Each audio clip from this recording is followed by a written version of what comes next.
Welcome to the Irresistible Marketing Pod, the podcast that teaches you how to tap into your emotional power to create magical and magnetic marketing, and how to use those powers for good, because buying is emotional, folks. I'm your hostess with the mostest, Isa Gauchi, the marketing confidence cheerleader and owner of the Isa Messaging digital marketing agency for creative, rebellious small businesses. In today's episode, I have a special treat for y'all. I am interviewing Cera Byer, who is my business coach, on sexiness in marketing. There's something that's felt really powerful to me about no longer needing to separate the different aspects of myself like I used to in corporate or past jobs, where I had to keep my dance life, which was a huge source of joy, and like my whole social life and biggest hobby, really separate from work when I worked as a newspaper reporter or when I worked in corporate tech marketing for a long time. It was my greatest fear. Anybody in like the journalism or business corporate settings would find out about my secret dance life and call me unprofessional or send a bunch of unwanted attention my way. And so it's been so powerful to start incorporating a full integrated version of myself when I'm marketing my own business and realizing that I get to be my full self and still make money. I get to redefine what professionalism means to me. And the more aggressively, violently myself that I am in my marketing, the better my marketing is at attracting my most aligned customers.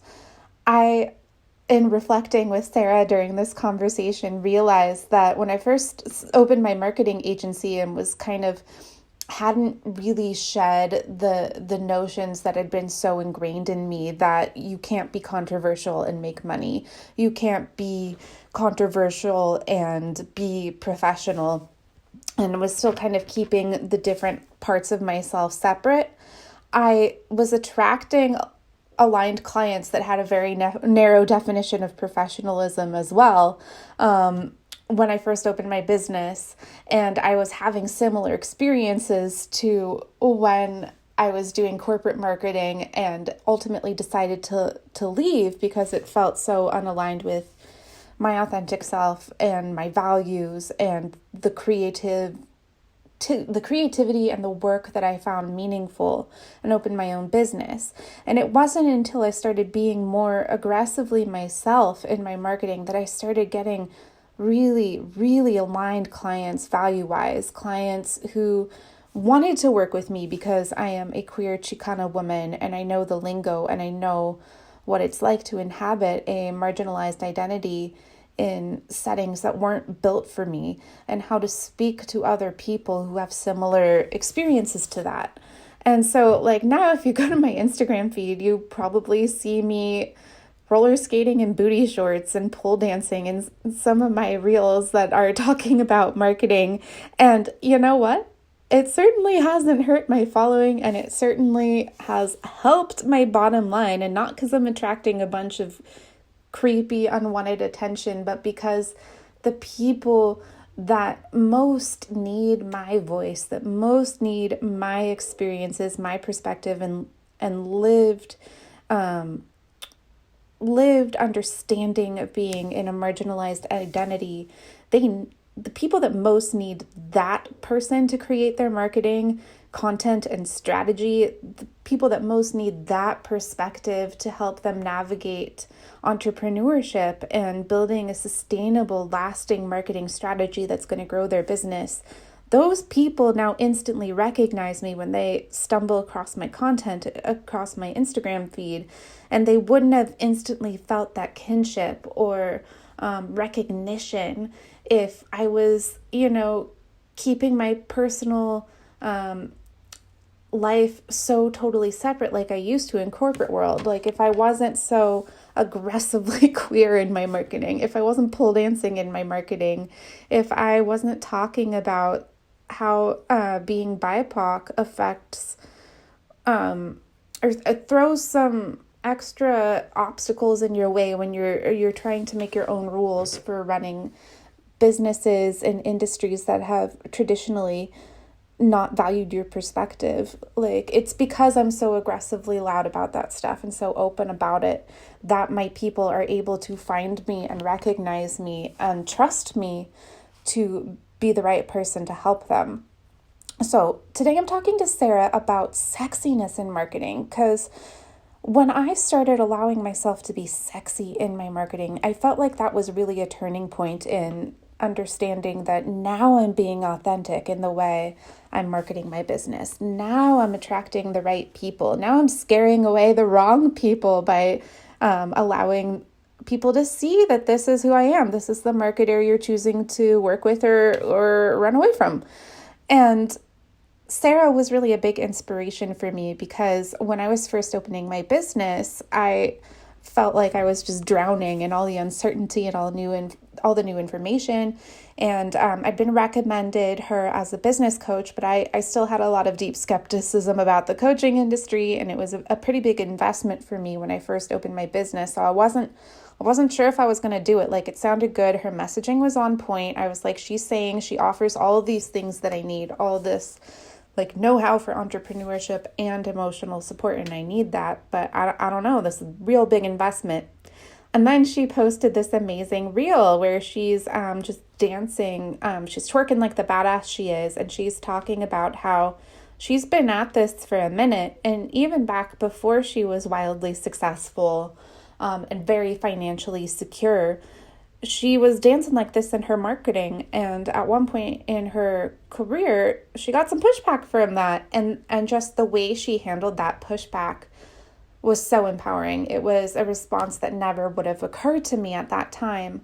And so she's kind of my sexiness in marketing inspo, and it was my first understanding in seeing someone else that authenticity means you can stop fracturing yourself, even if you're in a marginalized identity, even if the way you live your life is considered controversial by some, and that you can still have a wildly successful business, you can still have a big platform.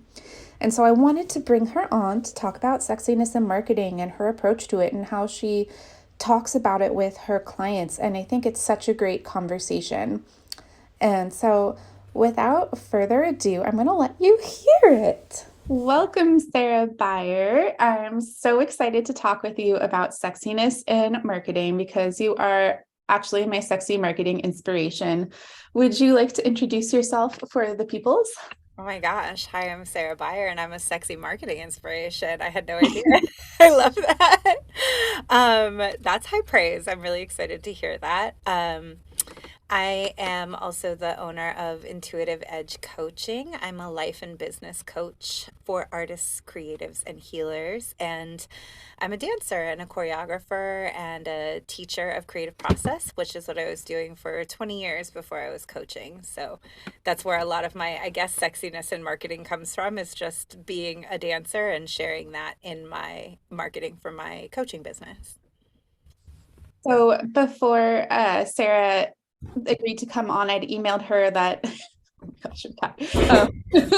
Cera's cat is dangling upside down in her screen. But anyway, before I invited Cera to come on, I let her know that when I first opened my business and was making the transition from like corporate person to having my own business and making my own rules, I knew I needed help, but something like coaching was a really big investment for me. So I was kind of like waffling for a long time until she posted this really awesome thing. So Cera, can I just let you explain in your own words what that story was and why it was important to you to share with your people? It was the one about twerking, right? Right. Yeah. Yeah, I've shared that reel a couple times and it always does well when I share it. So when I first started my coaching business, I had some feelings of like maybe I have to keep my dance work and my dance life separate from coaching. Like maybe people won't take me seriously as a coach. And I just kind of tried to keep those two worlds separate. And I had at the time, this was early in my business. I think I was like barely making 5K a month. And I had a client. It wasn't a coaching client. I was doing some consulting for this person, and I also taught as a movement teacher in their company. And it was a corporate movement business. So like we went into people's offices and taught, yoga or Zumba or stuff on lunch breaks at corporate office buildings. And so that the owner of that business contacted me and said that one of our clients found a video of me dancing on the internet. I guess I was twerking in the video, and they brought it to my boss, and they were like very concerned about it. And she didn't care. Like she was cool, but I think, this is her company, and it is we go into corporate offices company. And so she tried to hit me with like a little bit of a concerned parent vibe of like, is this professional? Do you want this on the internet? This is something to consider. And, like you're an account rep for my company and our clients can find these things. And, I thought about it for a second and I told her that she should fire me. I was like, I don't think I'm the right fit for the business because first of all, I don't see anything wrong with my dancing. I'm not willing to change how I dance or what I share or what I'm doing. And I'm not willing to like limit my creative expression. I'm not even going to get into like the what types of dance are quote unquote professional or acceptable conversation. I'm not going to do that. Like, it's not my company. I don't need to engage on that level. I just probably shouldn't work here. And I felt it was so valuable because it like solidified what my values were for me and helped me articulate like, oh, I don't believe in this. So I'm not going to separate it in my business. I'm not going to hide from it. I'm not going to be worried about people finding my dancing and thinking that if I dance in a way that they find sexy or provocative, that it makes me less capable as a coach or as a business owner. And anyone who thinks that wouldn't be a great match to be in a space with me anyway, because they're going to get to know me as soon as I get on a call. Um, and so I removed myself from that gig. And the next month, I had like a 17K cash month. It was like my biggest cash month to date in my business. And it felt like this big confirmation that like reclaiming or claiming all of who I am and all of my personality and all of the things that make me me, including the way I dance, was an important part of the soul of my business. That's, I remember just feeling like such a light opening up, like when I saw that post, because for me at the time when I was in corporate and for like a lot of the clients that come to me now where they feel like their marketing's like, it's just kind of surface level, it's not connecting with people. And one of their greatest fears is being called unprofessional.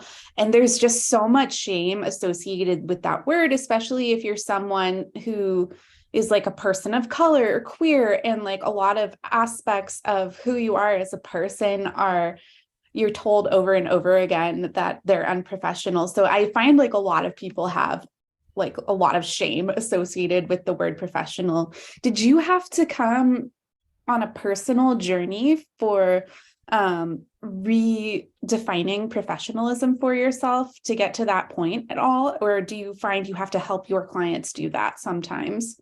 All of the above. And I think, like you just said it, right?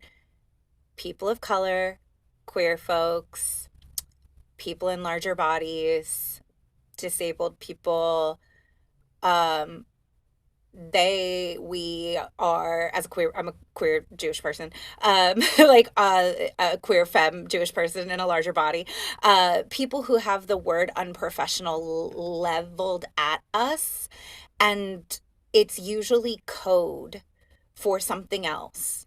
And so for me, like being really clear that like the word professional, that the ideas of the standards of professionalism are white supremacy and are the patriarchy. They are coded like you are not a white man. You are not a cis heterosexual able-bodied white man who fits our ideals. So you're not professional. Like that's what that means. And so once I like really like tapped into that, I was like, oh, well, that's not my definition of professional, right? Like my definition of professional is Do I get my job done? Do I get my clients results?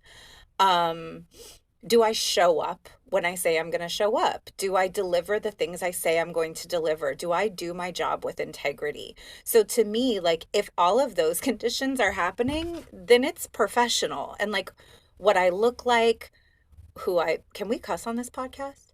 Oh, Absolutely. great. What I look like, who I fuck, what I do outside of work, what my body looks like, the things I say even, like I cuss. I cuss in my marketing. I remember, like, I think about this all the time. A few years ago, I was home for Thanksgiving and I was working on a landing page for one of my programs. And my dad looked at it. I want to bring my dad on my podcast, I think, because my dad has a business, but he's like a very old school businessman. I think it would be funny to have him on the podcast. Um, but he saw my landing page and he's like, should there be naked ladies on this? I don't think you should say fuck so much. I don't know if this is right. And I was like, yeah, Dad, you are not my ideal client. Like, I want to alienate you. I want people like you to look at my marketing and be like, this is not for me because I don't want you to show up in a space with me and be uncomfortable. Right? It's a blessing when you alienate people because you're also saving them from an experience where they would spend money and get into a container where they realize that they're uncomfortable. They're at the wrong party. And so the more I can let people know up front what kind of party it's going to be, the uncomfortable moment where you show up and realize I've made the wrong investment. I'm in the wrong space. Like part of why I feel like I love this story so much, and it probably does so well for you whenever you post it, is like when I first saw it, I could imagine myself in these situations and like your boss says, I don't know if this is okay. A client complained about you. I like up to that point, I would have gone into an immediate shame spiral. I would have apologized, taken everything down, like separated out my accounts, and then like been really worried I'd be fired for a while. Like I know like that's what I would have done like when I first saw that post when I was still in corporate. And so it was so freeing. Like that never would have occurred to me. Like you're not like financially secure yet, and to still just be like, then I'm not the right person to work with you. Like that, I was like, at the time, I didn't know that kind of thing was an option. Do you want to talk about a little about your own journey where you realized you had agency, like regardless of what your financial situation in your business was? Yes. Sorry, that noise was a cat jumping. Um, but I want to say like a little bit of that still came up. And I don't want it to sound like my immediate reaction was, I don't give a fuck. It wasn't. I felt all the things. I felt like, oh no, I'm scared. I did something wrong. Like I am still a person and I still have those things come up.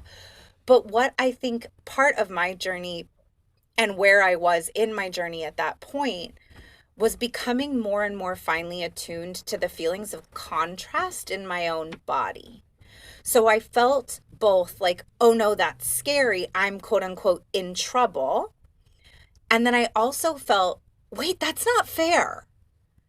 And wait, that's not fair is really important for me to listen to. I have a Libra stellium, but also like that's a big part of my journey toward entrepreneurship is like I've never been a great follower. I've never been a person like even when I was a little kid, like I would get detention for reading in school because they'd be like, it's math time. And I'd be like, no, I don't want to. They'd be like, you need to know this. I'd be like, I don't think I do. They're like, you're 8. I'm like, I don't care. Like, I don't want to do it. I've always been that person. So some of it is just me and like if I don't see a good reason to do it, I really don't want to. And that's part of why I'm an entrepreneur is that I'm like very unemployable because if I'm not on board with people's leadership decisions, I check out. And I know that about myself. So me really tapping into my own feelings about when things aren't fair and checking in with myself about them and analyzing them and being like, what is this, right? Is this ego and defensiveness, or is this striking something in me that's important for me to listen to? And I spent some time with it. And I did have all the scarcity thoughts of like, am I making enough money? What's going to happen? And I was like, no, it feels right and important to me that this conversation is happening now at this early stage of my business to show me like this was a crossroads moment. And I felt it. I felt in my body with these two sensations of, do I like go more into the closet kind of with who I am in my own business? Do I pull back my marketing? I mean, because my first question was, well, where did they see it? Right? Like to me, that was always my thought about like, sex work stuff is like, oh, a client found out you had an OnlyFans. I'm like, so the client's on OnlyFans as a customer is what I'm hearing. So what? You're gonna fire me because your client pays for girls' OnlyFans, but I have one? Like, that doesn't make sense. I again, like on the it doesn't make sense, so it doesn't feel fair, so I'm not gonna buy into it. So the first thought was like, that means this client Googled my name or they went and sought me out. They found my dance Instagram, not my professional profile. So they were looking for me, first of all. And then they had a reaction. And now I'm supposed to change. I don't even know this person. Like it just nothing about it felt right. Nothing felt fair. And I felt that it was a crossroads moment of I kind of like shrink myself back down and I apologize for this little few $100s a month that I make from this gig. Or I let this go and I go make more money in my own business where I don't have to follow any rules that aren't my rules. And that's the whole point of having a business for me is I don't follow any rules that aren't my rules. Oh, that's so good. Do you mind giving for the people where this is a new concept, like how you knew in your body the difference between the like anxiety brain, like, oh no, I did something wrong, and the, but wait, this isn't fair. Like, how could you tell that they were coming from different places and which one you wanted to listen to? Ooh. So one clue with anxiety brain is that it happens in your brain. If I'm in a thought spiral, I'm not in my body at all. So I'm probably not feeling my own feelings. I'm probably playing a recording in my head of something other people have said to me. And the best thing, and like I have that, everyone has that. When I notice that I'm in a thought spiral, for me, the best thing I can do is try to get into my body. And for me, that happens through movement. So whether that's dancing or tapping or doing a breath work practice, stretching, going for a walk, like doing something where I can really feel my own feelings is is key. And sometimes that takes a while depending on how intense the thought spiral is. And it used to take me longer to get out of the thought spiral and into my body than it does now because I've been practicing it for a long time. That's unfair. Ever since I was a little kid, that's unfair feels like fiery in my chest and in my throat. Like I want to yell. I feel my fists ball up. Like there's like a an immediate kind of rush when something feels unfair. The I'm in trouble feeling feels historical to me. Like I remember feeling that same feeling in like second grade. It's like this like old, like that's a child part of me that's like I just got called to the principal's office. And so I notice those so like a question I think if you're kind of new to some of this work is like does this remind me of something? Does this feeling remind me of anything? When was the first time I remember feeling this way? Do I feel this way a lot? Who are the people I talk to when I feel this way? And like sometimes that can help us figure out if something is a child part or a teenage part, like a younger part of us that's showing up. Um, it's okay that those parts show up. We all walk around with all of our past experiences right there with us all the time. And sometimes they show up. To me, one of the best things about being a grown up or whatever I am now, a big person, is that I get to decide when those things show up, which one of myselves I want to let be in charge of my business. Oh, that's so good. That's so good. Like my inner child can be in charge of lots of things, but usually like she can't be in charge of business decisions. Sometimes she can be in charge of marketing because she can be quite creative and fun. But like my wounded parts don't get to make money decisions. They don't get to make business decisions. Like they get to make decisions about like movies, food. Like there are lots of things they get to be in charge of, but like running the business is not usually one of them. So I'm hoping you can talk about, I feel like for myself and for clients, there's something particular to allowing your people to see you being sexy and feeling sexy in your marketing that feels kind of like revolutionary, that just kind of like accomplishes a lot of things at once. And like my suspicion is that sexiness, when you're feeling sexy, like kind of requires being connected to your body and your feelings and like feeling in control of them. Um yeah, talk to me a little bit about that or your Yeah. observation there. I want to go, I want to like, I want to sub question the question first because I Yeah. was thinking a lot about this conversation before we had it. And I was thinking about when I've either heard clients talk about being worried that they're being too sexy, or when I've seen critiques, sometimes from women and femmes in online marketing about people using sex or like using overt sexuality in their marketing and in a way that's like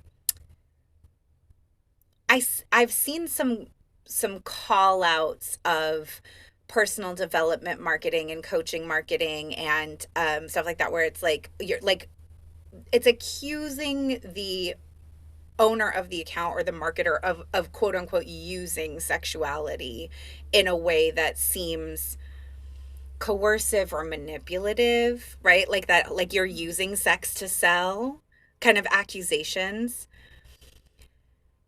And so I was thinking about that, and it kind of led me down a path of two thoughts. And the first one, and this is one we can just like, it's really easy to say and set aside.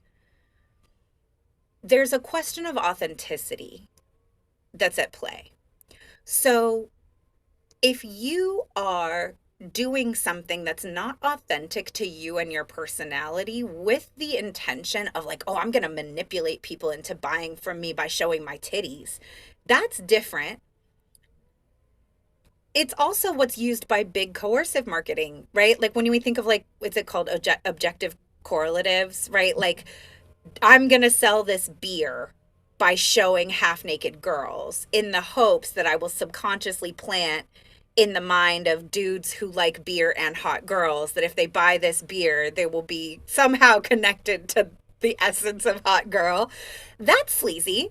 That's not good. That's using sex in marketing in a way that is designed to get people into an arousal state to get them to buy, right? Like that is using sex and sexuality and really co-opting usually the female form for a company to sell something that has nothing to do with the body of the person they're using to sell the thing, right? So sometimes when we're talking about like when people are like, "Oh, you're using sex to sell." I feel like you're talking about that type of marketing. Mhm. So as long as you are not doing something inauthentic to you with the goal of manipulation, which I don't think any of our people are doing, I think that whole concept can be dismissed. Like that can be checked. The secondary conversation becomes sexiness is about perception. I don't ever think I'm being sexy in marketing. I'm being myself, existing in my body on the internet and being sensual and playful and sometimes doing things that I find sexual are authentic to my personality. Some people might find it sexy. Some people might find it completely off putting. I'm not being sexy in my marketing. I'm sexy and I'm marketing my business on the internet. Those two things just happen to go hand in hand. I'm not doing it on purpose.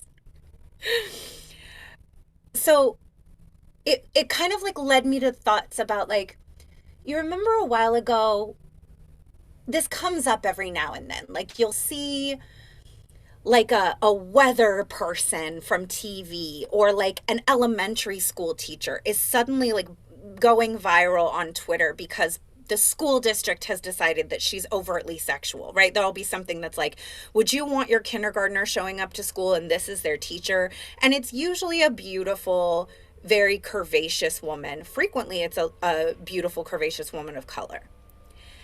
And it becomes this kind of buzz, right? I think a while ago, someone like sued their school district because they had a disciplinary action against them because they were quote unquote like being too sexy at school.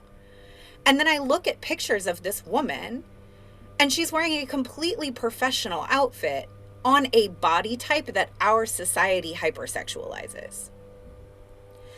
And so we start getting into this thing of like, I've been hypersexualized by people my entire life.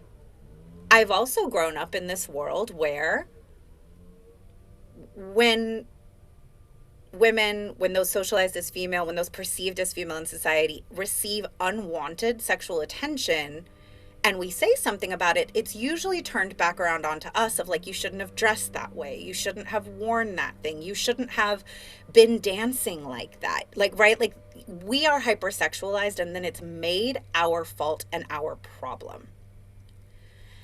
And so the idea that I can, first of all, control what people think about my body. I can't. I could wear a baggy t-shirt and basketball shorts and there are going to be people who think that's super sexy. I could wear a form-fitting dress and there are going to be people who think that's super sexy. There could also be people who think that that's off-putting and unprofessional or disgusting, or that people my size shouldn't wear tight clothes. There's nothing I can ever do to control the fact that I'm a femme living life in public. So everyone's going to have opinions about my fucking body and what I look like and everything I do. And there's nothing I can do about that. They could find me sexy or not. I can't control that. If I try to control that in any way, trying to control what people think about us in our marketing is the kiss of death across the board. So this is just one more thing that is about how people perceive me that I can't control whether I try to or not. But I think that what a lot of times I hear people really saying when they're like, I'm worried about being too sexy in my marketing, I'm worried about being perceived as unprofessional, I'm worried that people aren't going to like it, is I have internalized a lifetime of other people hypersexualizing me, that having negative, dangerous consequences for me, and believing that that is my fault and something within my control, and that if I can just wear the right thing and do the right thing and say the right thing and show up the right way, I can control the way that people perceive me and I can protect myself and my business from potentially negative or dangerous consequences. And the good news and the bad news is we can't. And I say that that's good news and bad news because it's bad that we can't. It sucks that people are going to think whatever they want about us no matter what, and that we have no control over that. That's a hard pill to swallow. It's also incredibly freeing because now you can just like fucking be yourself and wear what you want and do what you want and know that like some people are going to like it and some people are going to hate it, just like everything else you do in your marketing. And if you're a sexy person in your life and you enjoy that about yourself and you wear low cut things or tight things, or you dress in a way that emphasizes your features and your body, or whatever it is that's sexy to you, that's your authentic self. And if you have a personal brand, that's going to be part of your marketing, or your marketing will suffer. There was so much gold there. First of all, thank you so much for drawing the distinction between like co-opting someone else's body that's been stereotyped sexually for like coercive marketing. That's so important. That's really different from my main scenario I want to talk about here, which is just like Cera said, if sexiness or things that are often perceived as sexy is kind of intrinsic to who you are as a person, and you have a service or product-based business that's geared towards other adults, and not allowing yourself to be any way that might be perceived as sexy or you're afraid will be perceived that way in your marketing actually makes your marketing inauthentic. That's mainly what we're talking about here, just to clarify. So we're not talking about like exploit other people's sexiness or like jump on trends. So thank you so much for Yeah, and I wanted to say that because, like, I know none of our people are doing that, but it's like it's in the zeitgeist. And so I think like it's worth saying when people are like concerned about like, oh my gosh, is my marketing going to be too sexy?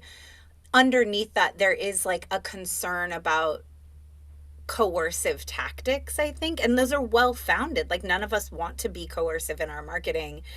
And like, that is what a lot of big companies do. And none of us are doing that.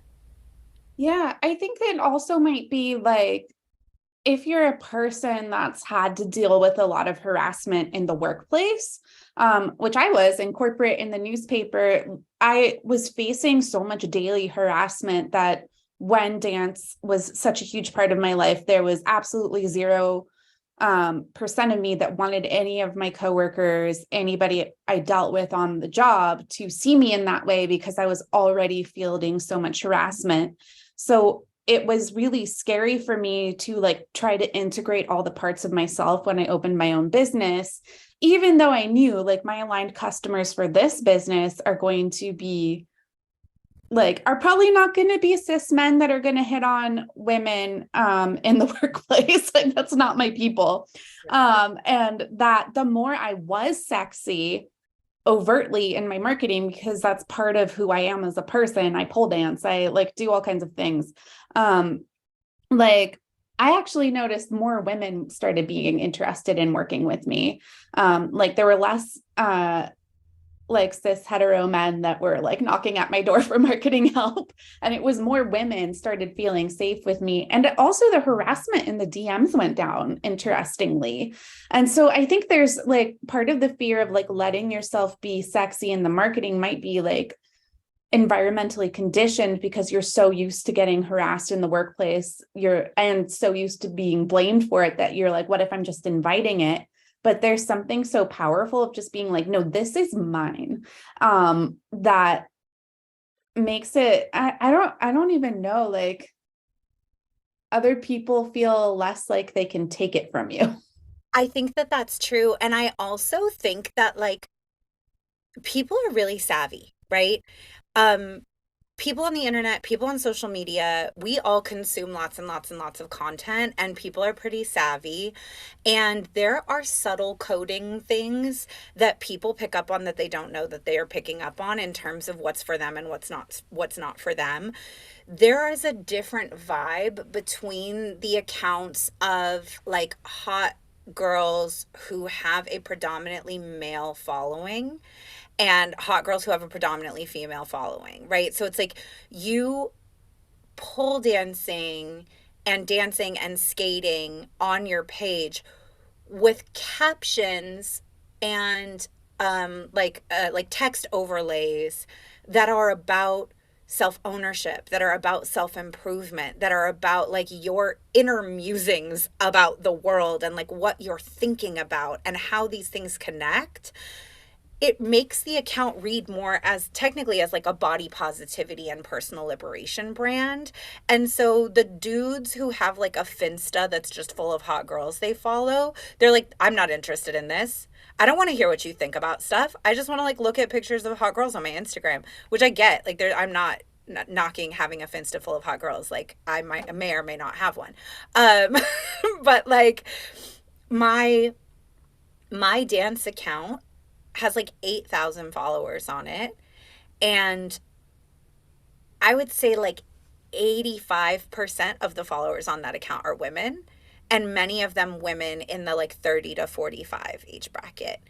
They can see in the work and in the captions and in what I'm doing that this is more a body positivity or like body liberation or self reclamation, self empowerment themed journey that includes dancing than it is something designed for the male gaze. And like people are pretty good at self sorting, they can feel the difference. Yeah, and I also just want to state emphatically, in case it wasn't clear or someone needs to hear this, that you being sexy in your marketing is not an invitation for harassment. It's not. They are totally two different things. Um, which brings me to my next question, Sarah. Have you had to coach yourself or your clients on, if you do show up in this authentic way, and we can't control how other people perceive us, but other people perceive us as using sex or whatever, how do we handle the pushback, and what boundaries do we need? Hmm. I will first say that it's entirely up to the person who has the account. There was a long time that I just deleted stuff. Like I just didn't respond. There are certain types of hate that I don't respond to. Every once in a while, I'll get like fat shaming on my dance page and I just delete it. Like, I don't need to deal with those things. Um, and now it depends on the comment, but the most recent one that's coming to mind is I posted a video kind of recently. I made a reel and it was literally just a snippet from my dance practice, but I was wearing like a bikini and pleasers. And I used this snippet of me dancing underneath a caption that says the two most limiting phrases in your vocabulary are "that's just how I am" and "that's just how life is." And then I wrote a caption about asking yourself better questions. And somebody made a comment where they said, like, OMG, the clout chase is so real. Isn't this a coaching page? SMH, naked on the internet. And I first looked at this person's account, and this was clearly a Finsta. They followed 30 people and had no followers and no posts, and it was a private page. So I was like, first of all, I'm not taking feedback from an invisible person. Second of all, um, okay. And so I just wrote back and I said something to the effect of like, I am also a professional dancer and a choreographer. Here's a link to my dance page. If you were to scroll through my page, you would see a lot of dancing throughout my posts about my coaching work. This is something that's authentic to my life. The amazing thing about human beings is that we're able to be more than one thing. And they wrote back and they were like, that was such a resilient answer that I can't even fault it. I'm going to delete my comment. And they deleted their own comment. I love that so much. Like, I had a question early on, like, what does you being sexy have to do with business? And like, my initial response was like the shame, anxiety brain. And then when I thought about it, I was like, well, it's like what we were talking about before. Like, professionalism gets to be something we define for ourselves. And the reason I'm in business particularly is because I want other marginalized businesses to win. I want businesses that are making the world a better place to win, and that we aren't going to win if we follow other people's definitions of professionalism or how you're supposed to market or what part of your identity is allowed in a business setting. And so it kind of, like, being sexy in my marketing is breaking so many of the rules that were holding me back before. And it's such a like a quick way to communicate, like, you don't have to do the things that other people were telling you have to do that were holding you back. Which I think it's just so powerful. And especially for femmes, for people in bodies or gender expressions or like racial perceptions that other people have typically tried to control the sexuality of, it's so powerful to just be like, no, this is part of me and I'm owning it and I'm letting you see it because I am not ashamed of any part of myself in my business. I Yeah. just went off on a rant. No, I think it's great. And I also think that like just funny answers sometimes. Like if somebody's like, what does being sexy have to do with marketing? I would be like, so you're saying you think I'm sexy, right? Like I would just turn it back around on them. I'm like, oh, so you think I'm hot? Do you want to PayPal me? Because you Yeah, I could send you my Cash App, right? Like I would just like completely turn it around. but also, like, when in the history of marketing and business was sex not involved? Right. Ever. Yeah, like I think the turning it around is good because it reminds them that this is about their perception, right? Like, so you think I'm sexy and you have feelings about whether or not someone being sexy can also be professional. That's a you problem. I don't have those questions. So you should think about that. Um, the other thing that I like to do sometimes, and again, when I say this is up to the individual, like it's like, do I have time today? Because there are some days that I don't have time, and there are some days I don't have resilience. There are some days I don't feel like engaging. There are some days that I don't want to play the game, and there are other days where I'm like, I got time today. I feel a little spicy. Like, you want to play? Let's play. So if you feel like engaging, you are not under any obligation to. You don't owe trolls on the internet education. And I also feel like a lot of times people don't say these things or ask these questions with good faith. There are, sadly, people in the world who, like, they're not happy. And they, like, the way that I try to think about it is like, they don't have any place where they say what they think, where they feel powerful, where they feel fully expressed. And so they go around and like make shitty comments under people's posts on Instagram because this is the only place where they get to be themselves or like be powerful or like flex. And like they have a sad life. So, first of all, like, I have to take that with a grain of salt. Somebody going around making shitty comments on people's Instagrams to make them feel bad is having a much worse day and probably a much worse quality of life than I am. So, like, I try to just like send them love and like prayers and be like, wow, you're suffering. Like, you are, right? Like, you're suffering. If this is how you spend your time, you're suffering. What hot, happy person do you know that's going around hating on other people's Instagrams? No one. So, there's that. If you feel like being generous to the sad person trolling you, sometimes I call it playing dumb, but it's essentially engaging with the question or the statement as though it is a good faith question or statement, even though you know it's not. So I'm going to pretend that you really just asked me that because you're curious, and I'm going to give you a heartfelt, honest answer based on the idea that you've never had anyone explain to you why XYZ. And I'm just going to tell you. And then I'm going to leave this comment here so that anyone else who might have this question can see it, but also so that other people who might be really afraid of getting trolled or like that their immediate response to this would be to shut down can see me handle this in a really graceful way and see my answer. I also feel like sometimes those people are a gift because I think in my most generous moments, I think of every single person as being God talking to me. And like sometimes people show up and they say the thing that you're most afraid someone will say. And you get to have the opportunity to hear yourself stand up to that voice in public. And so, like, having someone show up and say the thing you're most afraid someone would say, like, I think you should take your Instagram down, or I don't think you should do this in public, or, you're just a clout chaser. You're, like, aren't you embarrassed, right? I had somebody early in my business send me a message and say, I think that this kind of work should be free. And I feel like you're, trying to capitalize on people's insecurities.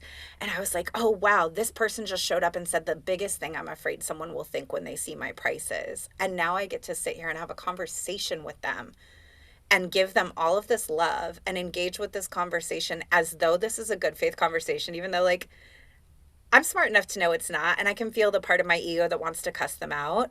I'm going to pretend I don't hear the snark. And I'm just going to take this as an opportunity to answer this question from my heart. And every time I've had the resource and the presence of mind to do that, I've had a really powerful, productive interaction with the person. I love that. So, just for the people out there, not that you need our permission, but you have Sarah's and my permission to handle pushback or harassment however you see fit. And however you see fit is valuable for your people to see. So if that's deleting them so other people don't have to see the hate, that's great. If that's responding to them kindly, that's great. If it's being snarky and making them look like a fool, that's great too. You handle it however you want. They're stampeding into your internet house. So I'm also a big fan. If it's a really good one, I will screenshot people's comments and leave their name up and do a green screen or a series of reels explaining what my answer is. Because I'm like, oh, you're voicing like a really common misconception that I think needs to be addressed and would be beneficial for people to hear my take on. And you're a dick for saying it this way, and I'm going to put you on blast.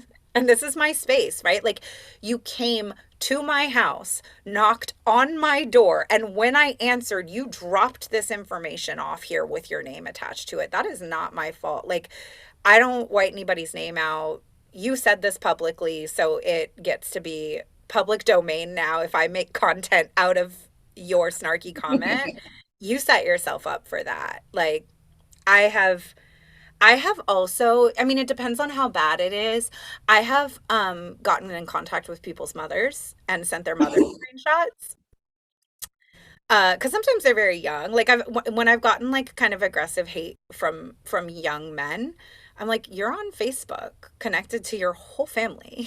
I have sent screenshots to wives. Like I am not protecting anyone's bad behavior. And so if it's really egregious, um, I think that some woman in your life should handle it, but it shouldn't be me because I don't know you and I'm not your mom, but I can find your mom and she can talk to you about it. Like, this is the internet. Don't do that. But yeah, like anything also that's like, I do think of my Instagram. First of all, it's a private space, right? Like it is public, but it's my Instagram. You can post whatever you want on your page, but if you come post it on my page, I get to decide what to do with it. And I also think of my comment section and my followers on my Instagram as a community. So my role as the leader of that community is also to make sure that I'm taking care of the people I like in the community. So if you leave something that's like really potentially triggering or offensive, I'm probably going to delete it because I don't want anyone else to come across it and have their day ruined by seeing something triggering. But if it's mild enough that I can just like, that I can engage it, I'll leave it. But I just personally want to share it's okay to be protective of your comment section with the idea in mind that like your ideal clients are probably people like you who would see this comment and have their feelings hurt by it or be triggered by it. And if you want to spare them from seeing that, it is completely within your rights and within your integrity to delete. I know some people are worried about deleting comments because they think they somehow like have to leave them up or something, but like, no, delete that shit. yeah. And I think I also just want to like highlight, draw like little bright yellow neon highlighter on this. Is like, I know a lot of my clients are worried about like if they say in or do or appear in any way controversial and they get like a hateful comment. They're like, well, that means my business is over and no one will pay me money again. And I just have to go fall in a hole and be ashamed and cry. And like, you're hearing like amazing ways that are very varied that Cera has handled with this, and she's rich. like none of the hate she's had to field throughout her career, none of the mean comments meant she couldn't make money. So I just like really want to draw a highlighter over that for people. Like it, like a mean comment doesn't mean you can't sell your thing. You know, I also think it's important though to look at like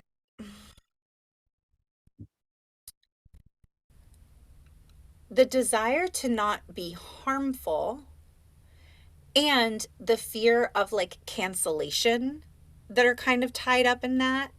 Mhm. So I think there's two things, right? Like someone leaving a comment that suggests that what you've done is harmful or inappropriate. I don't necessarily know that the comment section is the forum for that.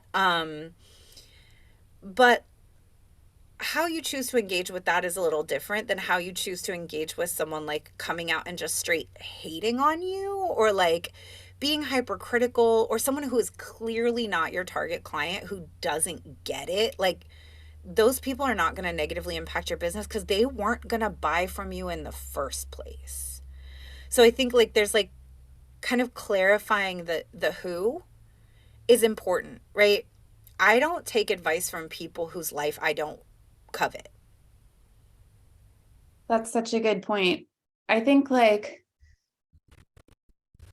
there's two different things, and I actually think marketing wise, what you've just described actually serve your marketing. So one is handling any like hateful stuff you get in an empowered way is going to make your people be like, ooh, I want some of that. And then if you make a mistake and you're called out on it publicly, and you don't do the annoying corporate thing where you disappear for like 3 months and come back with a PR drafted super bland apology, and you just like take whatever time you need to think about it and evaluate how you want to respond. But if you are accountable when it's brought to your attention that you made a mistake and you agree that it was a mistake, and then owning that, in whatever forum you feel is appropriate, is also like a very boss move. That is not going to lose you people. It's going to make people trust you more. It's like, I always like to point out, like the New York Times, there's always a little italic corrections at the end of each article. And that doesn't make me be like, they're not a trustworthy news source. It makes me feel like they're more trustworthy because they acknowledge when they make mistakes. Absolutely. And I think that, like, even beyond that, you might lose people. You're going to lose people, right? Like, you're going to lose. Like, right now, I'm in a launch and I'm sending a lot of emails. I would say I've lost like 10 to 15 subscribers to my email list during this launch. That's good. You know what that means? It means I'm sending so many emails that people notice me in their inbox. If you're only sending like one email a month, people might not think to unsubscribe because you're not bothering them enough for them to make it an active decision about whether or not they want to be on your list. I'm bugging people. I also have people who read every single one of my emails, and I have a pretty high open rate. So like, I know I'm going to lose people just by marketing, right? Like that's a normal part of it. I lose and gain a few Instagram followers every day. And that's a normal part of just having an Instagram. So as you market, you are going to lose people. It doesn't mean anything about you, right? Like I want people to self-select. I trust people to know what they want and what they don't want and make decisions about the spaces they want to be in. I want to be perceived as an empowered, autonomous person who gets to make decisions about what rooms I step into, what emails I read, what podcasts I listen to, what shows I watch, the things I like, the things I don't like. So if I want that for me, I have to also want it for everyone else. Like I want that for my audience. And if you opt into my email list, maybe you got a freebie, maybe you took my quiz, maybe you signed up for an event or something, you got yourself onto my email list somehow, and you've been there for a little while, and then you decide like, this bitch emails too much, or I just want to follow her on Instagram. I don't want to get emails from her, or I actually just want to listen to your podcast. I don't want to get emails from you, or whatever, or you're totally not for me. I want them to take themselves out of my ecosystem so that I have a better perception of how many, like what percentage of my ecosystem is healthy people who are engaged in potential buyers. Our business is not for us to be liked. I'm not here to, my clients aren't my friends. Like I'm friendly with them, but like the people on my email list, I love them. I'm glad they're there. I don't need them to like me. It's nice if they do. I want them to respect me. I want them to buy from me. I want them to trust me. But my needs for like being liked, being validated, being safe in relationship, that's not fair for me to put on potential customers. I don't want to hang all of that emotionality on them. I get that from like my friends and my family and my loved ones. I don't want to put that on the business side, right? So like you're going to lose people. That is a normal, like if you have a lot of like abandonment wounding, your business can be actually like a really good place to start getting comfortable with the idea that it's okay to lose people who are not right for you. And it's actually a sign of like a healthy list that the people who are not the right fit see themselves out. You want that. And going back to kind of the original idea of like alienating people in a big way that makes them say something, there are people who have been called out or quote unquote canceled, who have lost thousands of followers, who are still in business and still make money and haven't gone anywhere. Like, that happens. That's a normal part of like life in this current era, is that there are people, right? Like, I think about like movie stars, right? Like, most of us are never going to have the kind of experience of like a George Clooney, like putting out a movie that flops where like universally all these people write terrible reviews of your work and write about how it's like the worst thing in your career and you have to get back up and make another movie. We're probably not ever going to fail that spectacularly. And like, so what? Like, you say something on the internet and 3 people are like, ew, this post is dumb. Like, whatever. You're going to make more posts. It's going to be fine. That's a really good clarification. I think it's part of my philosophy that the more yourself you are in your marketing and authentic, you're not going to lose the right people. So you're going to lose people. You're going to lose the wrong people who weren't going to be aligned customers or may have bought from you when you weren't being your full self and bringing your like full joy and medicine to the world. Like, you might lose some of those folks, but you're not going to lose the right people for you, is my marketing philosophy for sure. But that's an important caveat though. Like, yeah, people unsubscribing, unfollowing, not buying your thing, a bad work situation, like Sarah's old boss we were talking about at the beginning, saying, I'm worried this isn't professional. Like, that will happen, but that doesn't mean you have to believe them or make their views your truth. So yeah. There is Isa I taught a workshop called The Surprising Ways That Attachment Wounds Show Up in Business. There's so much parallel between business and dating. And in my work, I talk a lot about the areas of business and how they're connected to the elements and how those elements are connected to the chakras, right? So the same chakra that rules, the same energy center that rules creativity and sexuality also rules money and relationships. That's our sacral chakra. And so when you think about what relationships are, right, and the way that like all of our stuff gets triggered, the feelings of, I did something wrong, I'm in trouble, in my interpersonal relationships, it's really hard for me to determine between other people's feelings and my feelings. I really take on other people's feelings. I really struggle with boundaries. I have a hard time standing up for myself.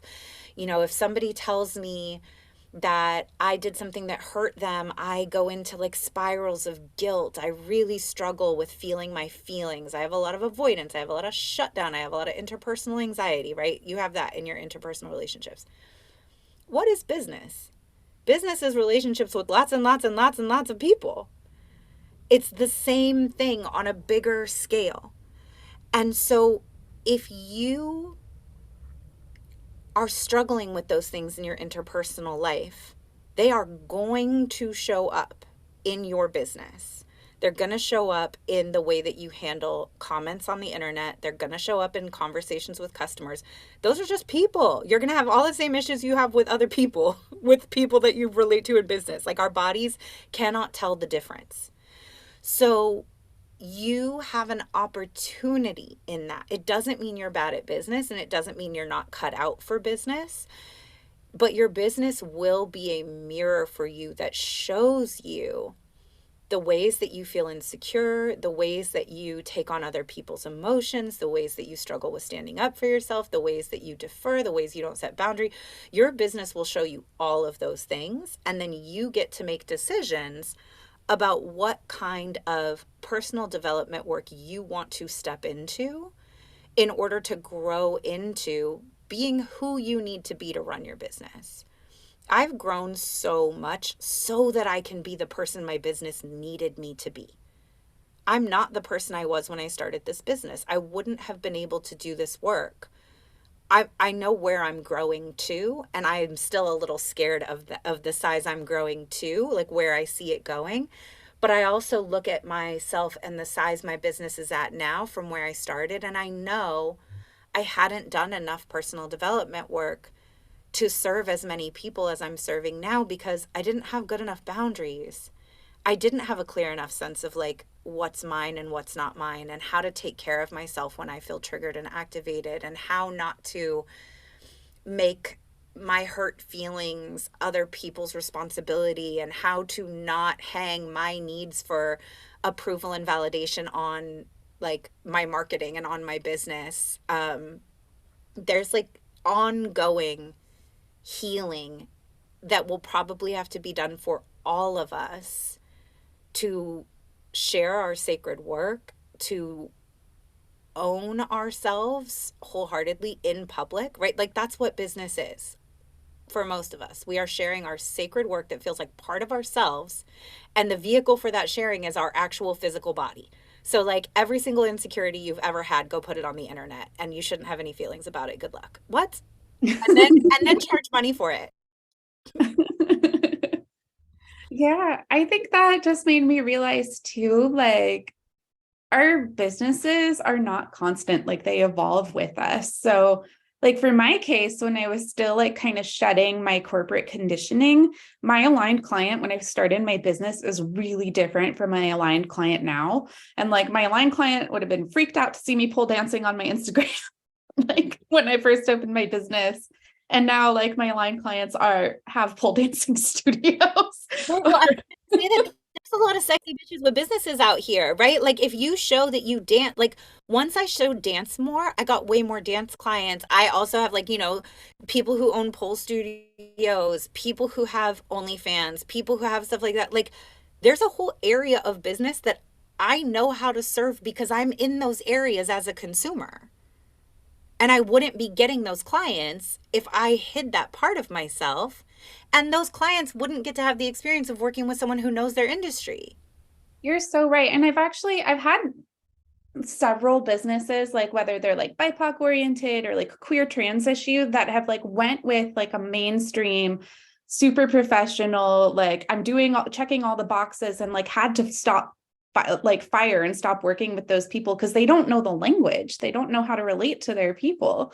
So if your people would also be considered unprofessional or different or out of the mainstream, or their identity is controversial, and you showing up in all those same ways, you are the perfect person to serve them, even if you might get some pushback from the people who aren't right to work with you. Absolutely. It took me a really long time to just comfortably say that I work with like artists, creatives, and healers. And some of that was like just I have weird feelings about the idea of niching, but those are my people. Those are the people that have always been here. I didn't choose to work with those people. That's who I know. That's my community. I've been an artist my whole life. I've been in the arts my entire adult life. I have been in a bazillion conversations that were like late night artist conversations about everyone being broke and about how nobody can make any money and how it's impossible to make money as an artist. I know all of the blocks and the limiting beliefs and the feelings and the realities and the circumstances of these industries because I've been in them my whole life. So, what I'm going to turn around and start a business where I serve like seven-figure executives, those people wouldn't want to work with me. I wouldn't want to work with them. And I don't know anything about their world. I wouldn't be helpful to them. Yeah, 100%. Well, I know I've kept you a little over time. Sarah, thank you so much. I'm going to like go back and listen to this like 5 times because you said so many things I needed to hear, and I know my people will be excited to hear about as well.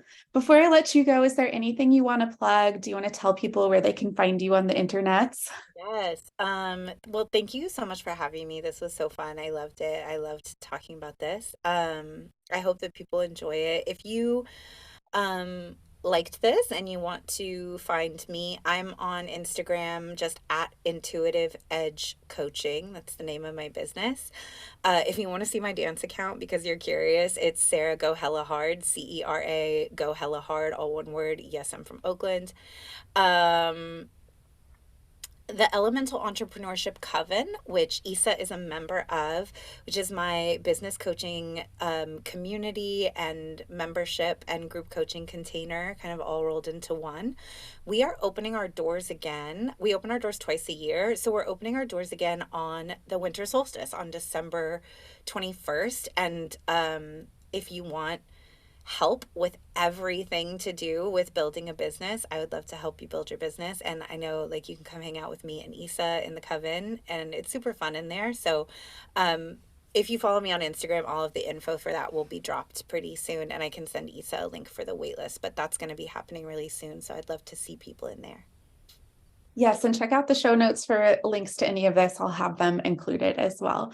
Thank you so much, Cera. Bye, thank you. There was so much valuable information in this conversation. I'm going to be thinking about it for a really long time.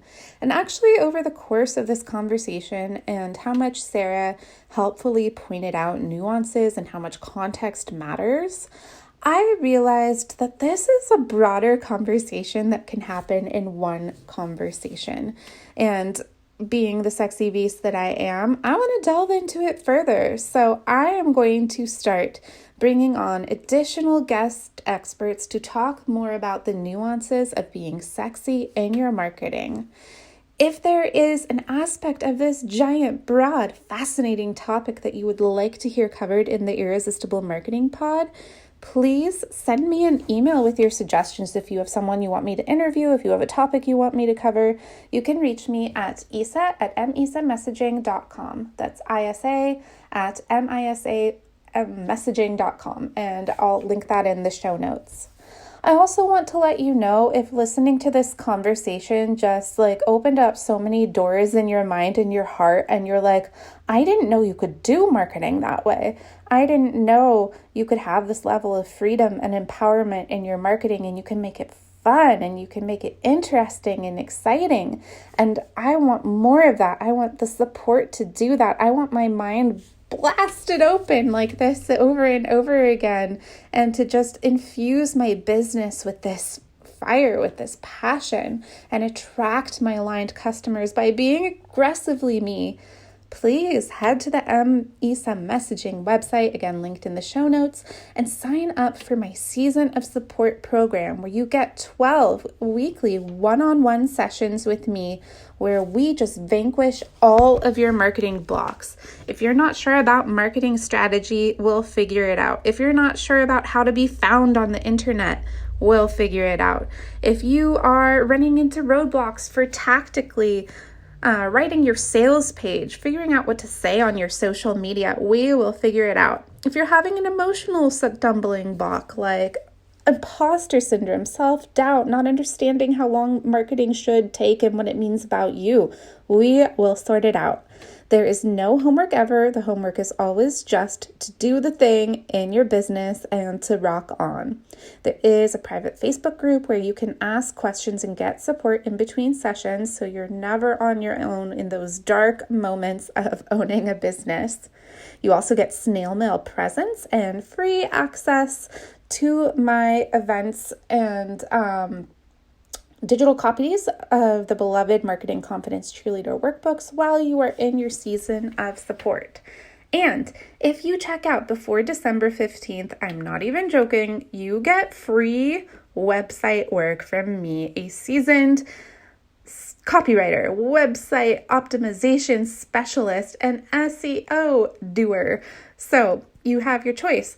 When you check out for Season of Support before December 15th, I'll either write 3 sales pages for you, sales, search, and user optimized, or 3 blog posts for you to kickstart your content marketing so you can develop thought leadership in your field and attract the trust and recognition from your audience. Or If you don't have a website yet, I will give you a website plan. I'll let you know the pages you need. I'll suggest what web builder to use based on your needs and your industry niche. Or if you already have a website but you're not super happy with it, you get your choice of a free website plan. So how can we make the navigation clearer? Are you missing any pages? Can we make the user or customer journey a little simpler? So if you check out for a season of support before December 15th, you have your choice of one of those 3 awesome bundles for free, normally hundreds to thousands of dollars,